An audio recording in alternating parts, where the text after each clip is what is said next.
Go.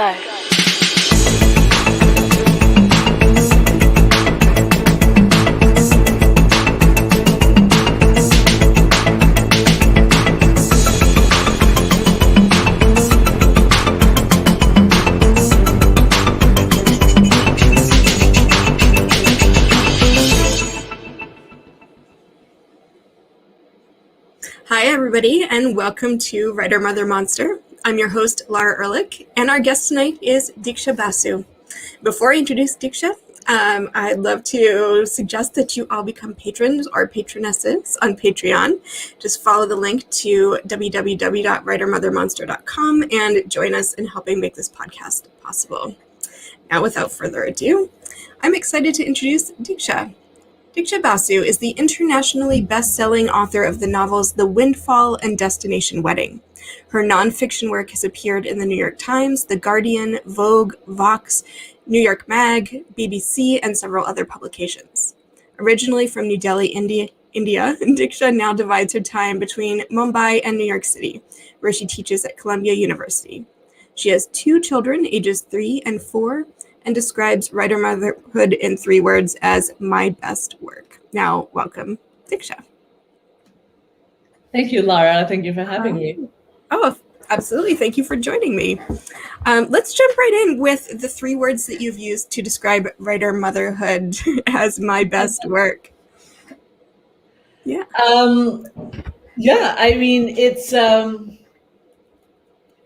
not too different. I mean, the comparisons are obvious between motherhood and writing books, and the gestation period for books, if anything, is much longer. But the idea of sort of bringing these beings into the world and then letting them go, which is something I'm struggling with particularly today because school just started. This idea of sort of letting them go and take on lives of their own makes it all feels in a similar realm as one another. And that's why I suppose I picked those 2 words, not to imply that motherhood is work, although of course it is. It's its own kind of work.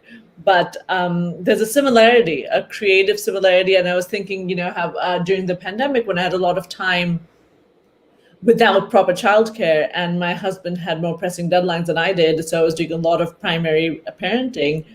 And I would often think, maybe after they go to bed, I'll work. But you're just creatively drained because they were 2 years old and 3 years old through most of it. And you're thinking of ways to constantly interrupt tantrums, interrupt fights, engage them, teach them without really teaching them, and play with them. And it's just feeding them requires creative juices in a way that I never expected. So then by the time in the evenings I would hit my laptop, I would just realize it's similar parts of my brains that were getting used in a creative pursuit. So I suppose that's why I chose those 3 words. Yeah. No, I hear you. I've said before on this podcast, but my daughter's 5, so not much older than your children. And it is, I mean, there's just one of her, but so much work and so much creative energy, and pandemic is just a whole other level of craziness. So, yeah. I don't think a 2 is double the amount of work. So I actually think it's similar. I think the marginal increase in work with 2 is much lower. It's not double the workload. So 1, 2, I can't imagine 3. But to me, it feels as though once you're in it, you're in it. 0 to 1 is the big jump. And then it's all marginally less. Yeah, absolutely. Tell me about the writing timeline and how it aligns with your children. So talk me through the books and where you were as far as motherhood with the writing of them. And then we'll come back around to. When I was writing The Windfall, which started off as a collection of short stories when I was doing my MFA at Columbia. And then I turned it into a novel, and I sold it quite quickly. I was very lucky. And then right after selling it, and right when I had a pub date, so at that point I had no kids. I just recently got married. Once I sold the book, and I remember talking to my husband, and what's the next frontier? What do I want to do next? Do I want to climb Everest? Not particularly. I'm not the fittest person. So what's going to be my next challenge? I think I want to have a baby, and I never really thought about having a baby before. And I thought I want to have a child. And so semi-jokingly said to him, we should try and time it so it comes out around the same time as The Windfall, so I don't have any energy left to be nervous. And conveniently enough, Sky, my first, was born 4 weeks before The Windfall hit shelves. And so at exactly 4 weeks, I did my first event. I went to one of the library association's breakfasts in New York, and I did that at exactly 4 weeks, and that was sort of my re-entry into the world. And so the entire book was written before I was even pregnant. Some of the editing was done while I was pregnant, but not really. And then Destination Wedding, the circumstances of that were very different because I already had one child. We were living in India at that point. When my daughter Sky was about 4.5 months old, we moved back to Bombay, India, which is where my husband and I had originally met. He's from New Zealand, but we met in India. And we moved back because we realized that there's so much more support for motherhood there. I mean, I know I'm sure this is going to be a recurring theme that we're going to touch upon this hour, but we could, in the same sort of income bracket that we are here or that we are there, we're both self-employed, so none of that changes, but we were able to and expected to hire full-time help and let go of the obsessive American parenting. And that was something that we both needed. And so going to India and being able to get that help, and just not my family was actually here, but being able to get that support system and to be able to get sort of the societal permission to get back to work made the process of writing Destination Wedding much more supported. I was working the hours I wanted to work. Of course, I had the privilege of working from home. So during that, I was pregnant with a small baby. They're only 16 months apart. But I also had a big support structure. And again, like I said, the societal support structure. Two of my closest friends with children the exact same age. One of them is an actress, and she was back shooting on sets within 2 or 3 months of having had a baby. And the other one runs restaurants, and she was back up and running her restaurants within a few months. And, I found that so incredible that I left Brooklyn. I was living in Brooklyn when Sky was born, where everyone had these apps that were tracking their kids' feeding times and tracking their kids' sleeping hours and bowel movements. And I was into all of that because you're flailing when you have your first child. You don't know to gain some sense of control. I was fully buying into all of that and driving myself absolutely to the ground. And obsessing over everything. And I wrote about this, and I remember this distinct moment where we used to take our daughter Sky for pediatrician visits in Brooklyn, and to weigh her, and I'm sure you've been through this, to weigh her, they remove the diapers, they remove everything, they get you down to strip you down naked, not you, the baby, and place you on the scale, and they get it down to the exact number of ounces sort of flashes on the screen, and that's the level at which they take care of it. So her first well visit, once we got back to India with a pediatrician who is now a very good friend and someone I really rely on, we went to his office. He just sort of plonked her on one of those old-fashioned weighing scales with the clothes on. And I said, wait, what about her clothes? What about her diaper? And then he took her off. And a little while later, he said, oh, I wasn't really paying attention. Did that say over 5 kgs or under? And that was it. And to me, that was where India allowed me to have the mental space to write and to learn to get back to my work and to allow myself to exist outside of motherhood. Wow. Yeah. So all of that resonates with me very much. I remember those hospital visits and if we're not exactly the ounces that she needs to be, then we need to pump up the breastfeeding, and then you need to pump and you need to do all these things. So yeah, tell me a little bit more about the societal expectation and the difference that you found here in the US versus when you went back to India. Well, I will happily share my anger at my lactation consultant. In retrospect, I didn't even have one. But of course, people will scream down your neck, even at the hospital, that breast is best. And I just did not take to breastfeeding. I did not. I was having a hard time. My daughter was not enjoying it. My supply was low and I was stressed. So then it would obviously even become more of a problem. And I remember my lactation consultant coming over and being, on the one hand, the sort of very supportive, saying all the right things. But then I remember me saying to her, what happens if I need to go out? And at that point, I wasn't even pumping. I said, what happens if I need to go out for a few hours? And because, like I said, the Windfall was about to hit shelves. And she said, well, where are you going? You should just be in bed with your baby. And I thought that was maddening. I thought that can't possibly be what I signed up for. But as a result of that, I had the first 3 or 4 weeks where I was just bursting into tears in the evenings. I just couldn't get my head around it, which I realized in retrospect also was postpartum depression. But here, as you also know, once I delivered the baby with a gynecologist who had not been my gynecologist through the 10 months of pregnancy, but once I delivered and I went, sorry, I'm distracted because I just got bangs. I love them. When I left the hospital, there was a sort of, check in sometime in the next 3 months. Yeah. Is the last thing the mother's told.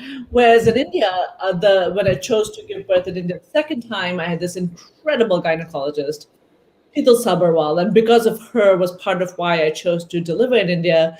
She canceled a holiday because I was her last remaining patient who was due in September and she wanted to be there. When I went into labor at 2 a.m, I called her on her cell phone and she said, okay, get there and I will see you there. And she showed up and she held my hand through the whole thing. And a few weeks later, when I was once again battling what I now realize was postpartum depression, she made me, while I was sitting in her office, she stopped me and she called a therapist and she booked me in and she sent me right away. And again, I got the support I needed, things that hadn't even registered for me here. Wow. This idea of motherhood as sacrifice. And I feel like I'm already, going off. I'm so glad that, Laura, you reached out to me to speak about this, because this idea of motherhood as sacrifice is toxic. And I think it's very risky for women. And that to put that pressure on perfect motherhood with that, especially without the support system, is, I don't know how women here do it. I just don't know. If I did it over again, I would have both my babies in India. And if I ever do it again, I will have my babies in India. Yeah. Do you feel like you have some objectivity having lived in both? Like, can you help me understand why the US is like this? Or is it just kind of mystifying? I find it mystifying. I'm shocked. And my husband's a New Zealander. So I see it's okay. India, it's a little bit of apples and oranges. It's a developing country. Privilege goes further. Privilege means more. So maybe the direct comparison is not possible. India has a lot of, unfortunately, a big paid labor force that is not necessarily one that you want to have in a country that's rising, because there's a lot of economic inequality. It's not a fair situation necessarily. So if you want to take a country that's just wealthy, right, a country that's supposed to be leading the way, and you see the US is held up as an emblem of that. But then I compare it to New Zealand, which has become my sort of country in law, and a nurse comes to see you every day for the first 2 weeks and brings you groceries after you deliver. So I don't understand. Not that it's a perfect system. New Zealand has something called the tall poppy syndrome, where they say nobody wants to see someone else do well. So there's this desire for equality at all costs, and that means no ambition or no competition. So obviously we're talking again of two ends of the spectrum, and America is more diverse than New Zealand. New Zealand isn't. So I don't think there's a formula. I don't think there's just this sort of way that to fix the system here for mothers, or even for parents. I shouldn't even make this necessarily break down by gender, although as we know it often does, or sex rather. But I don't know why America's stuck in this. I don't know. You do this more than I do. What are your thoughts on that? What do you make of it? I don't know. I think I've heard a lot about the capitalistic underpinnings of the US culture, and, productivity and the patriarchy and all of the structures in which we live having been designed for men to succeed and to keep women at home. And yeah, that's maybe a little simplistic, but I think it seems like something that a lot of guests come back to is that sense that like the societal structures are not set up for women to succeed as anything other than mothers, and as mothers like in the home, and not mothers outside of the home, and not mothers as whole people with mental, with emotions and with struggles and with work and with all of the other things that we deal with. Yeah.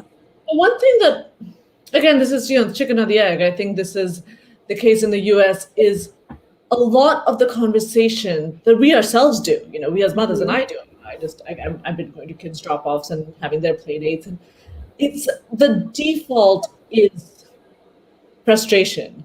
Yeah. And I think about the type of default frustration I hear about. I think about if I were to repeat that to my grandmother in India, well, who just passed, but who was a real role model for me my whole life, she would just think I'm ridiculous. It's just so we on the one hand, there's no support, but on the other hand, there's this sort of strange coddling.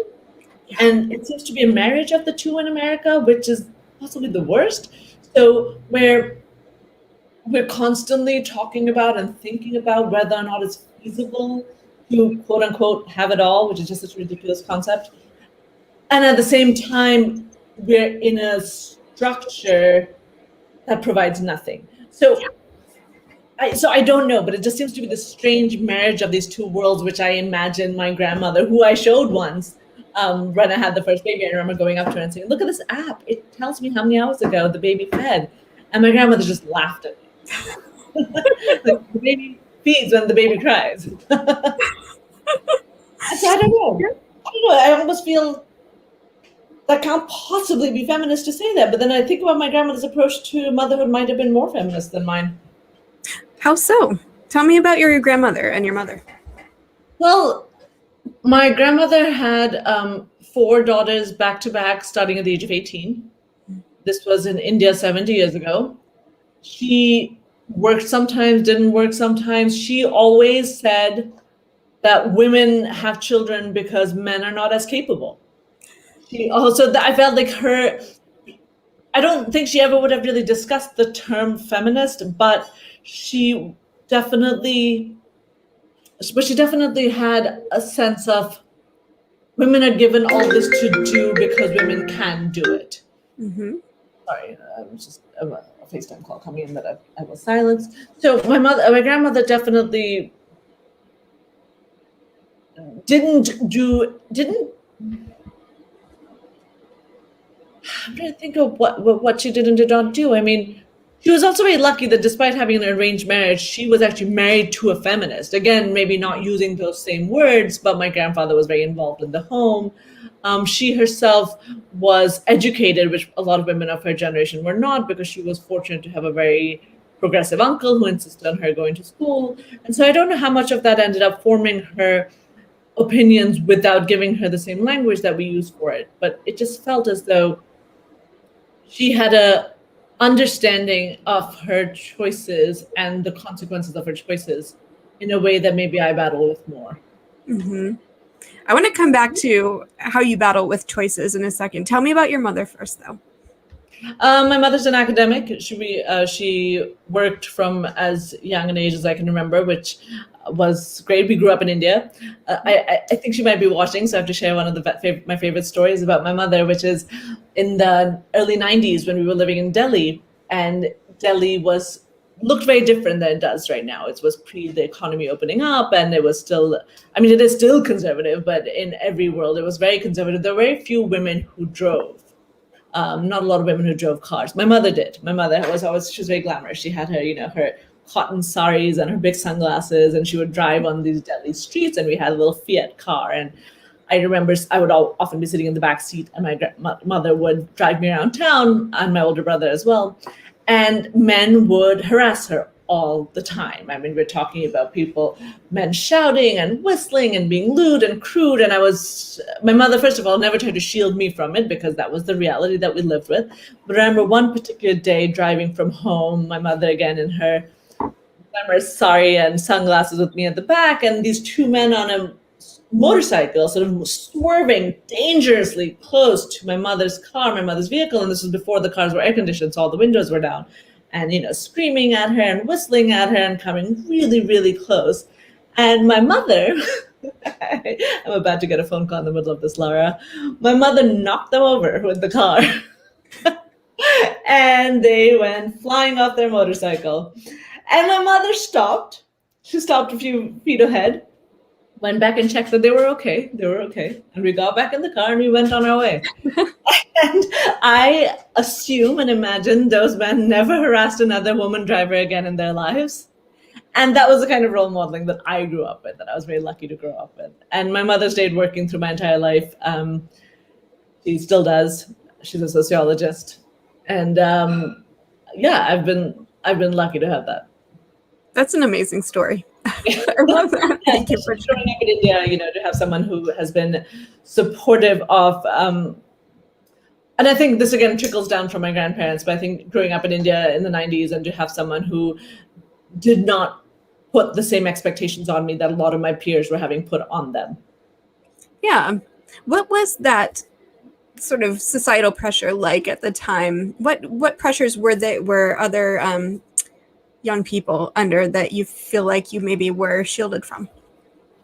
So more than shielded from, I would say that my parents are both academics, and there was a great emphasis on opening us up to everything. So rather than shielding us, there was a desire to open the world to us. So when they went for conferences, they would take my brother and me along from as young as I can remember. My brother, who's older, he spent 1 year living in Belgium and going to a French-speaking school out of nowhere after having been in India and speaking Hindi for his entire childhood. My parents would just sort of pack us up and take us, and they took us to Sweden for several summers. And I remember going to a Swedish school one day and just having absolutely no idea what was going on. So I think more than shielding, I think my parents realized shielding was going to prove futile.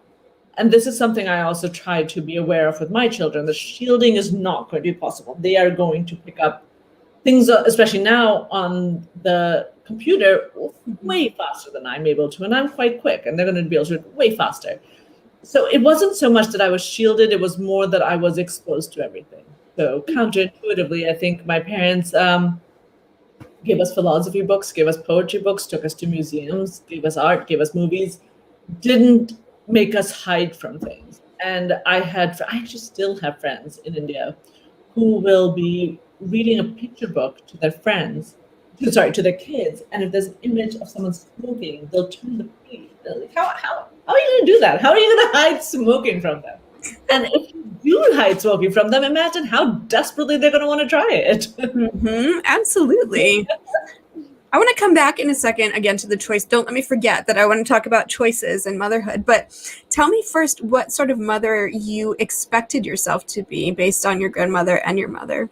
Like, did you have an ideal for yourself? So I never planned to have kids. I was completely sure that I wouldn't have kids. So I never thought about that. And it was really, I was lucky I got pregnant very easily, but I had never expected to have children. It was not something I was dying to do or aiming to do. And then once I got pregnant, it all moved very fast. So I never really had time to form those ideals. So I think those are ones that I'm still navigating. And I assume even women, even childbearing people who maybe have given that thought in their lives, parents rather, not even childbearing people, that's limiting it itself. But I think parents, however you define that, regardless of what preconceived notions you come into it with, there's just no way to be prepared and no way to stick to what you thought. I change day by day, hour by hour, what I think I want to be. One thing I do want to continue in the tradition of is exposing them to as much as I can in terms of the world, which has been difficult. Obviously, the last year and a half, and our world has shrunken and been very small, but fortunately they're young. But my husband also, he's a music composer and producer, and he's also spent his lifetime traveling. And he's a Caucasian New Zealander who was born in India, so his family themselves were travelers, and that's something we value a lot. And then, I guess doing the opposite of hiding the people smoking. Yeah, definitely. You mentioned that soon after you got married, you decided the next big thing would be to have a baby. But before that, you weren't sure you ever wanted to be a mother. No. What changed? So I got married, and we were living in 2 different countries at the time. He was in India, I was in New York. And then about 2 years into being married, I sold the Windfall. And that was when I was trying to decide, okay, well, selling the book had been the sort of dream, and now what? So that was when I decided. Okay. Yeah, talk me through that decision. Yeah, and when I say quick, I mean I was pregnant within a week. So when I say I didn't think about it, I really mean I didn't think about it. Yeah, no time to deliberate there, right? But yeah, talk to me about that decision a little bit. Like, you were ready for the next big thing. Why was that? Like, suddenly, was it sudden? It kind of feels like it was a sudden choice. Yes. Like, okay, time to have a baby. Yeah, it was a why not? I bet I'd be good at it. It was foolish confidence. I've always had a lot of that. You need that to be a writer too, right? Right. Yeah, exactly. It's just sort of taking your risks and being willing to, and before that I was an actor. So it's really the willingness to fall flat on your face in front of a lot of people doesn't scare me. And so it really was that. And I think at that point, also having sold the book, I had a bit more of financial stability than I had expected. That came quite suddenly. And our careers were both going well. And it just suddenly felt like this will be fun. Really, not much more than that. I wish I had a more complicated answer, but it really was, this would probably be fun. And clearly it was, because 6 months later I did it again. Let's go back to writing for a second. Let's go back to the Windfall. And so as an actress, because you were in films and, all over, right? So what led you to go from acting to writing? Or was writing always a through line No, for you? not at all. No, definitely. It was not always on the radar. I got sick of dealing with men in power. That's a very, very clear thing. I was in India. I was in the peripheries of Bollywood. I wasn't quite working in Bollywood, but I was doing a lot of independent films. I was socializing with Bollywood, and I just got disgusted by men in power. And someday I'll talk about this in more detail, not yet, because my husband still works in the industry. I'm still close to the industry, but it is not an industry for women who have opinions, and I have a lot of opinions. And so it was just, that was one thing. That was one thing, is that everywhere I went, and not just being on set, but even socially, there was a power hierarchy which tended to lean male, and you had to sort of laugh at these dull jokes by these men who aren't at all interesting. And that was the best performances I would do, would be over dinners talking to directors and not actually on set. So that was really tedious. And the other thing is, I was shooting a film which I'm very proud of and which I love, but it was so much waiting. It simply was not my medium. It was the director's medium, maybe the writers, maybe the editors, maybe even the lighting operators or the boom operators, but not the actors who's not one of the celebrities. So there were a couple of big stars who were on set, and their schedules were always adhered to, and what they wanted came first. Me, as a sort of second rung performer on that film set, I would spend more time getting my makeup done than being on set. And I didn't enjoy that. I was bored to tears. Yeah. So I knew I wanted to do something creative. I was enjoying the idea of storytelling. I had loved being on stage. I did a lot of stage work, but that's not a sustainable lifestyle. So I started writing, and that was how the transition happened. And then the more I started to write, the more I also realized, especially when I came back to do my MFA, that I was going through a phase in my life that perhaps I'm still in which I wasn't dying to collaborate. And writing allows me the perfect combination right now of collaboration and isolation, where I can vanish behind my laptop into different cities and disappear off the grid and interact with nobody but my agent on occasional emails. And then when I'm ready, I can come out and talk to as many people as I want to. Yeah, I love that.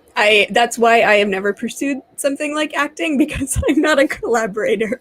If I have, I will if I have to make it work. But I thought I was, but life changes. Well, and when it comes to creative work too, if you're an opinionated person who's really passionate about what you do, I feel like it's challenging to collaborate on that vision, right? Yeah, and on stage it was different, because once I was on stage, there's nothing the director can do except be angry at me backstage. But with film, it's like you'd shoot for 8 seconds and they're calling cut. It would drive me mad. Oh my gosh. Yeah. Tell me about, so which one is it? I'm going to look this up. I didn't write down. Which of your books is it Destination Wedding that's being turned into a film right now?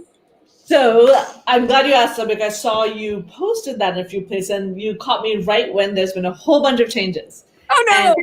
No, it's great. So Okay. the Windfall was for 5 years happening as a television show, not happening, happening, not happening. You know how it is. That whole dance went on for about 5 years. And as of a few months ago, the rights came back to me. And Destination Wedding was also in development with something that fell apart. So literally as of about a month ago, everything came back to me. And I just started working with UTA.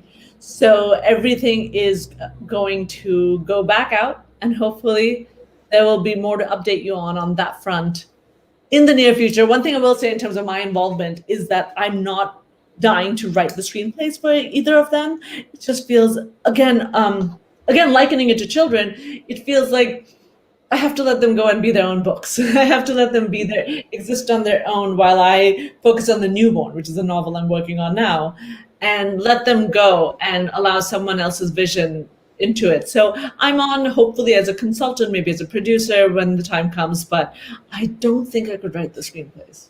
Mm-mm. It might change, but I don't think I could.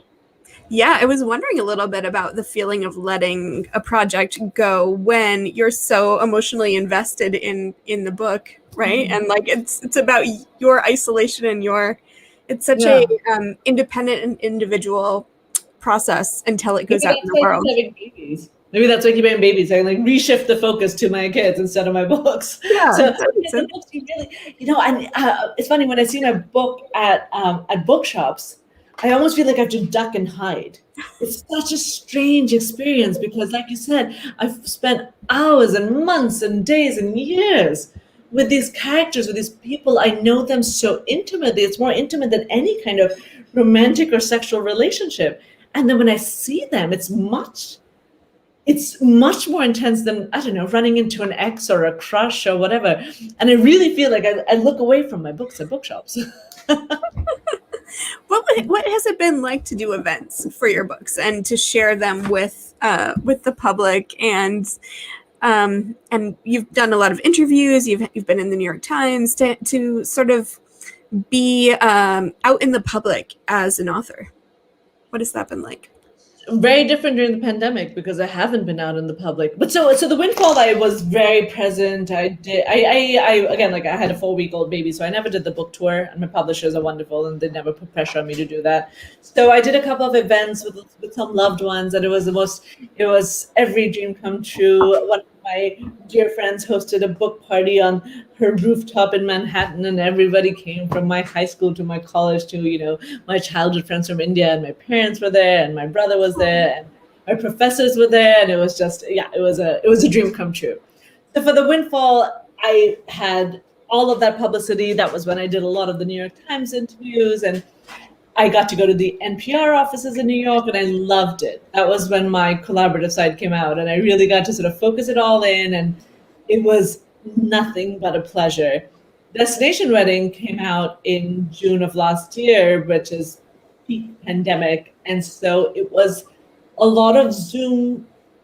Not a lot, actually, because I was already getting a little tired of Zoom. It was some Zoom events, and not much else. It was very anticlimactic, especially after the Windfall. I'm glad it wasn't my debut because that would have been depressing. I understood that with given the pandemic, there just wasn't going to be that kind of attention on anything. People were struggling to stay alive and pay rent, and no one's bothered about new books. But so that was a very different experience. That was a much quieter experience until Chrissy Teigen decided that she loved it and posted about it everywhere. And then there was this sort of crazy 1 or 2 weeks that followed that attention. But other than that, it was quiet. And since then, I don't know. I guess we're still in the pandemic, so I've been hiding out. I haven't really done much.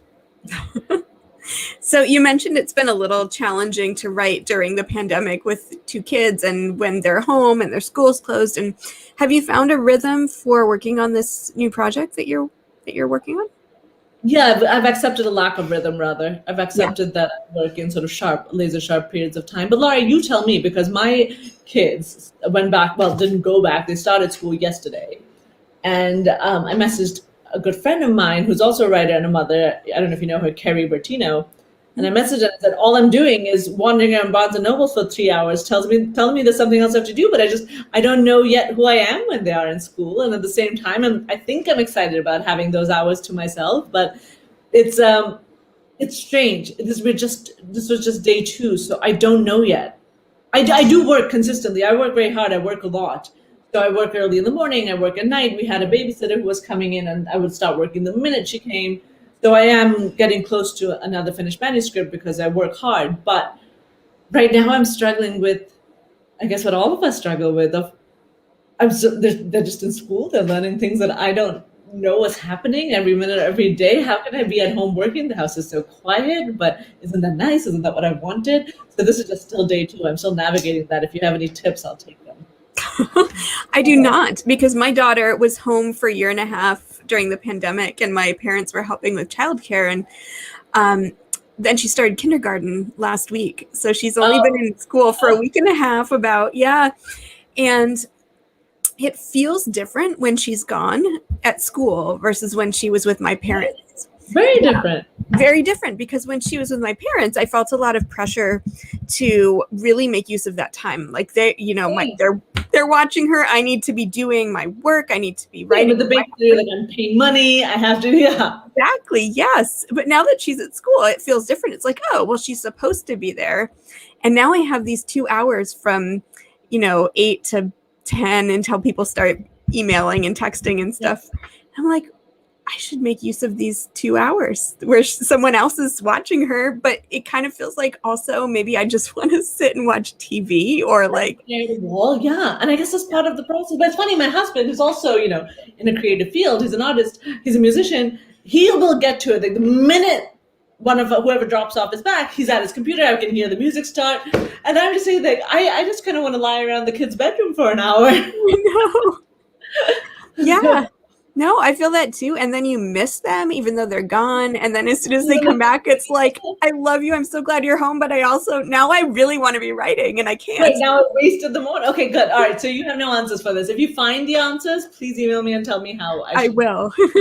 If anyone listening has answers, please tell us also, because I would love them too. So, tell me a little bit. So this leads us back to choices, which you mentioned. Talk to me about choices and motherhood and writing and what you meant earlier, if we can circle all the way back to the types of choices that you struggle with that maybe your mother. All decisions. I'm such a commitment phobe. And I realize, when it comes to writing books, so much of writing books is just committing, because every time you make one decision or one commitment, you just have to let go of the endless other possibilities. When you name your character, when you give them an age, a location, a sex, anything, every word is a commitment. And I've always struggled with commitment. Yeah. And I think that was also part of choosing to have children, because it was the ultimate commitment, more than marriage. Mm-hmm. You can get divorced easily. That's not a big deal. But having children, and an interesting thing I will compare that to is I got my first and since then 4 tattoos after having kids, because it felt like this commitment that I'd always been afraid of. I got bangs, really, also thinking about that was a commitment that I had been afraid of. And so many similarities, but once you make that ultimate commitment of motherhood, when no matter what happens, that will never change, it's made other decisions easier for me. Yeah. I've heard that from a few other women, surprising, or maybe not surprisingly, but like that ultimate commitment of children. And then when you return to the page for a book, it's like whether the protagonist does X, Y, or Z doesn't quite feel as something that would have kept you up for weeks. Suddenly it feels like if I could have made this decision, I can make my character wear red and not agonize over that. Yeah. How has that release of the decision of the commitment impacted your writing of this book compared to your others? Like, do you feel like it went faster this time, or? I think it has a lot of energy. we'll wait to see until it's done, but I feel as though it has a lot of palpable energy. Lara, I just want to interrupt to say how good you are at this. This is just by far one of the most satisfying interviews I have ever done. You are so good. Your questions are so interesting. And thank you so much. Oh my gosh. Tried for that. You just made my week, so thank you. But you also are just fabulous conversation partners, so keep going. Where were we about? Yeah, I think there's more of an energy, but even Destination Wedding, I think there was that was the urgency of, I really wanted to finish because I didn't want to run the risk of, I mean, I'm sure everyone goes through this, right? Once you become a mother, it's pretty easy to not do anything else because it's so all consuming and it's urgent and it's pressing and it's wonderful and it's difficult and it's so much. And after the Windfall and after Sky, and I got to India and I had all this help, and I thought, you know what, I just kind of want to go to parties and I see these, I just kind of want to enjoy myself. But then I thought, no, if I do this now, there's going to be no coming back. If I give into this now, and so part of it, and I fully respect and admire women who choose to take that break.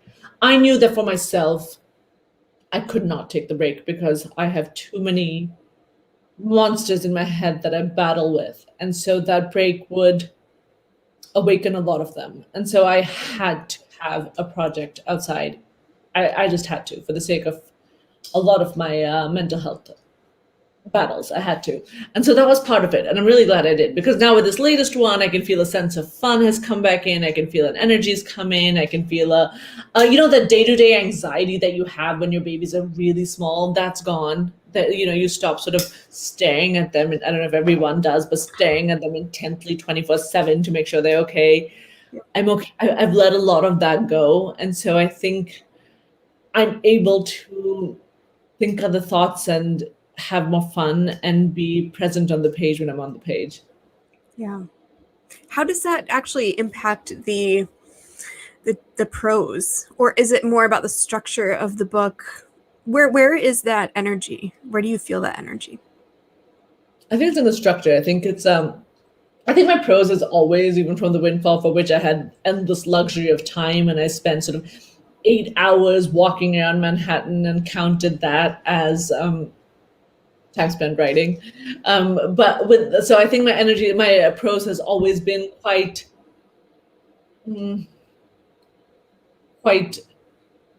fun. I think my prose has always sort of come off the page. Mm-hmm. Not to do what I think I have to be careful doing, because I'm a woman who writes a lot about in comedy, and I'm also now a mother. So it's easy when I use words like this, especially about myself, to set myself up for dismissal in the serious literary circles. But I think that's actually really hard to do what I do. But I think for me in this book, what I'm finding is that the stakes are higher in each scene. Maybe not that there's still much plot. It's not a page turner. It's not some sort of thriller. It's but each scene seems to simmer with more. I don't know.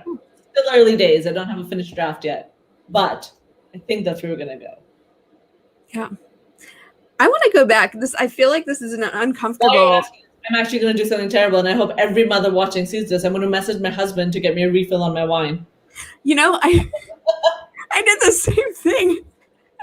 Okay. Like 10 minutes ago, and I haven't received any yet. So if he is watching, where are you? Are you in New York? I am. Oh no, I'm in Connecticut. Yeah. Okay. Yep, in my home office in Connecticut. Okay. Yep, and you're in New York. Yep. No, I'm in Ithaca. Oh, and you are. I thought you were in So you teach at Columbia. Are you teaching remotely right now? Teaching this semester. No, I'm not teaching this semester. Okay. So this semester, because I wasn't ready to take my kids back into the city. Come in. Oh, sorry. And now I've locked the door, so I'm causing more chaos. Hold on. Okay. If we interrupt for anything, wine is the thing that's worth the interruption.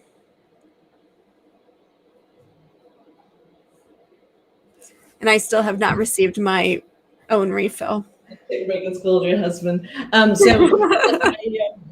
in Ithaca. This is my parents are both faculty at Cornell. I went to undergrad here, and so when the pandemic started to sort of heat up last May, last March, we were living in India. My husband and kids and I were living in Bombay, and Bombay went into a total lockdown where you weren't allowed to leave your homes.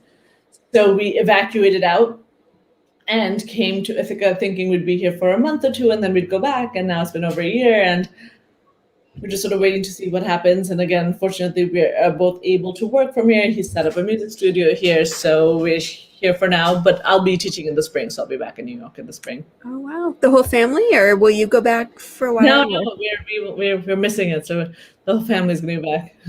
Well, hopefully by then, just knock on everything. It'll feel a little better to go back. Yeah, or we can vaccinate the kids. Something has to change. Right. Either or and all of Right. those Anything. There was a question I was going to ask you, and I feel like I lost it in the shuffle with asking my husband for more wine also. But let me see if I can remember it. We were talking about destination wedding and the new book that you're working on and structure. I lost it. If I come back to it, We'll come back to it. Ask you. Yeah. But actually, this might be a good moment. I'm not sure we discussed in advance, but would you like to read a little bit from one of your books? I didn't answer that, and the answer is absolutely not. No. Is that okay? I love reading. I absolutely love reading in person. I just don't like reading on computers. Yeah, no, it's totally fine. And actually, I remember the question I was going to ask you anyway, so we'll just turn to that. It was about comedy and what you had said earlier about, and I hear this also from other women who write about women who write in a way that is not Faulknerian or Hemingwayerian or whatever you want to say.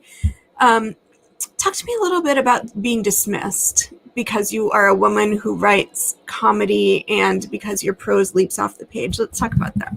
Yeah, it's so frustrating, but I try not to get angry about it because I'm one of the lucky ones. You know, I get published. I have an audience. I don't have the right to complain.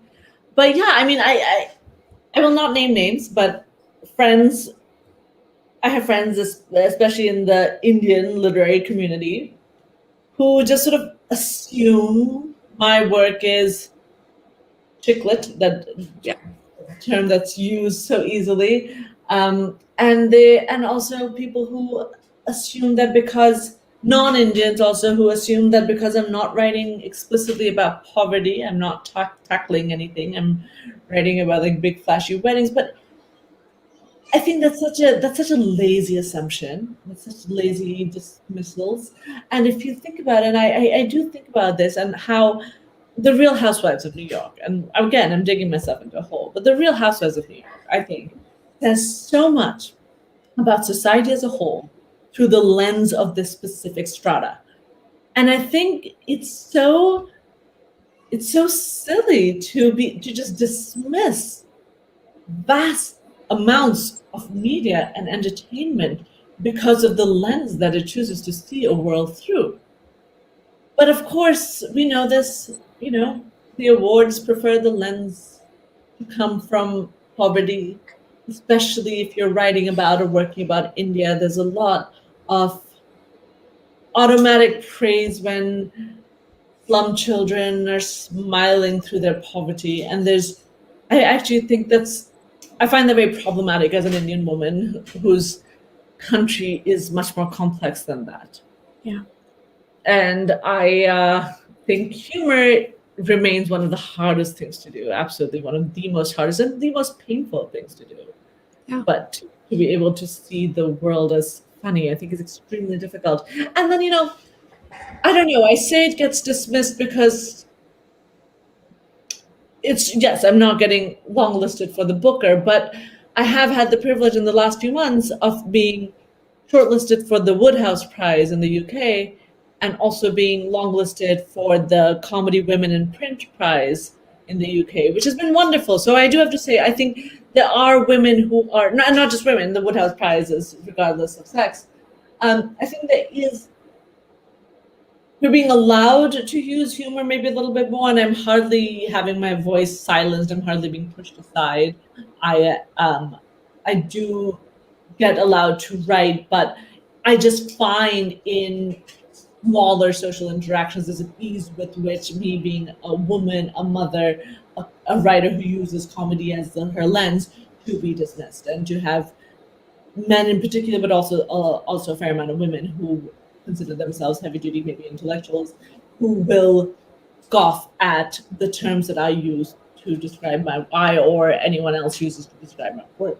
But again, I have also had the privilege of having some incredible reviewers and readers who have given me the space and the privilege to use those tools to say the bigger things that I ultimately aspire to say.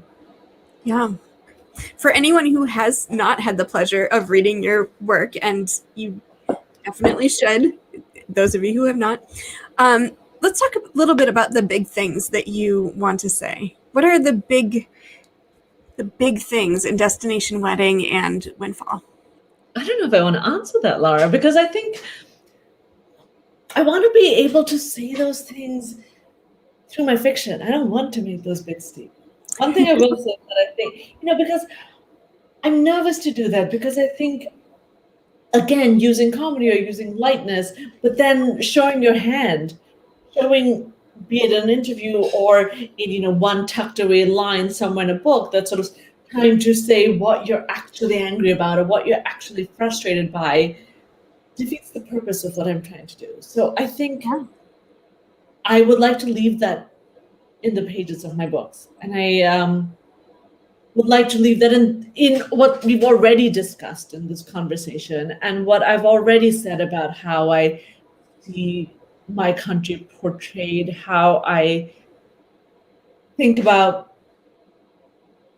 I've said this in a lot of interviews, not today, but about sort of the global class system and how the world is divided so much more by money than nation state borders these days. These are the conversations that I have in interviews, in essays, in articles, and that these are the conversations that I have with myself. I don't have answers, obviously, to any of this, but these are the conversations that I have in my books. But I would like to steer clear of overwhelming, broad, sweeping statements. Yeah. No, that's fair and very eloquently said.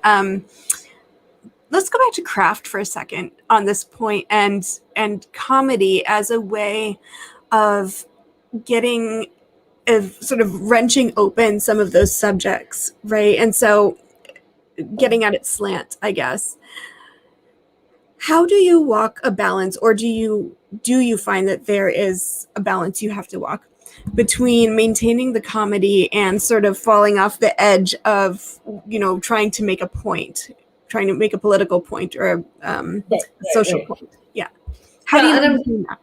Well, two ways. One is that I consume a lot of comedy, and I see what works for me. So that is something that I'm lucky enough to, I suppose, call research, is that I consume a lot of comedy in multiple different forms. The second, and I hope he's watching, is my agent, who will always tell me if I've gone too far. I'm very lucky that right from the time I started working with him, and it's the only agent I've worked with for about 7 years now, he has known when to tell me to stop. And I'm very lucky to have someone who understands my humor so well. Do you find trends in where you take things too far and need to pull back? Like, is there? Embarrassingly enough, I almost don't want to admit this, but in slapstick humor.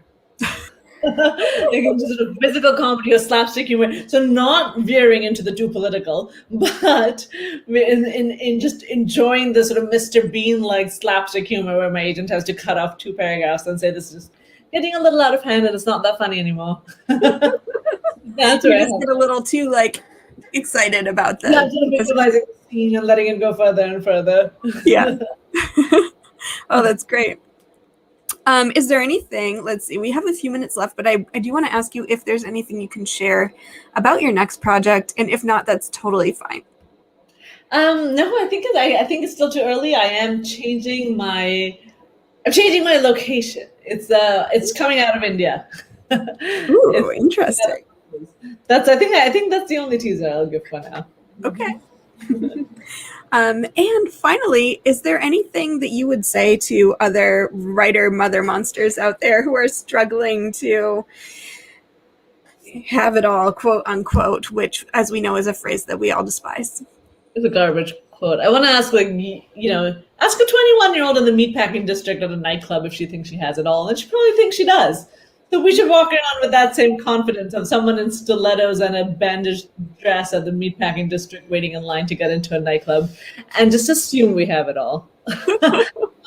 I have nothing else. No, we're all in this together. Fortunately, there's many of us. And fortunately, we get these opportunities to find each other. And that's it. It's no different from any other life choice. It's no different from the choice of not having children or not getting married or moving to a different city or moving out into the country. Like any choice, it's complicated and it's messy and it's difficult. And it's also deeply satisfying. Thank you. This has been such a pleasure. Stick around for a second after I do the outro, but thank you so much for joining me. This has just been wonderful. Hopefully everyone else enjoyed the conversation as much as I did, but I'd love to have you back on when the next book comes out. Let me know and I'll be watching for it. And we'll do this again. Thank you. I really meant what I said earlier about what a pleasure this has been, and I will absolutely be in touch and hope to meet you in person someday. Yes, absolutely. Thank you, Diksha. Thank you, Lara. Woo!